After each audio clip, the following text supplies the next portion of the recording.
Manipur ki Chief Minister Nongthongbam Biren Ngasi Chief Minister Famdagi Tokcharage Haina Manipur ki Governor Ajay Kumar Vallada resignation ki che Pisinkhre hairi. Ngasi Chief Minister na resignation Pisinkhre baduda en Biren na point khara central ngakna pangthok pigani Haina thazabatham li haikre.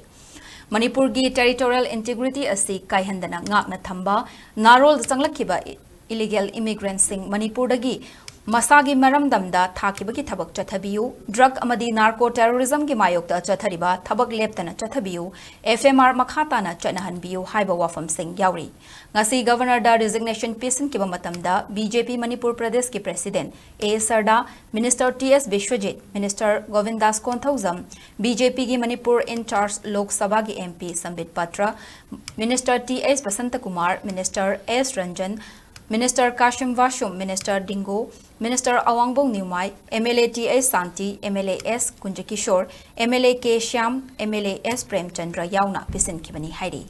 Thazabaya Paugili Kun Amana, N. Birena Chief Minister gi Famdagi resign Taurage Haina, P. Krabamatung, Manipur gi Governor Ajay Kumar Vallana, resignation gi Cherol Adu, Lauraduna, Hayengdagi Haugadoriba, Manipur Legislative Assembly gi, Tare Suba Session Kaidana Chathabayana Naba Amadi, BJP Gano Balingak Ama Semlatriba Fawi Oina, N. Birenbu Chief Minister gi Caretaker Oina Punanaba Wafam Fondoki hairi. Thazabaya Paunadi Central Leaders Singna, Ngasi Nongmanini asida leadership ama soidana silakpa yai hainari.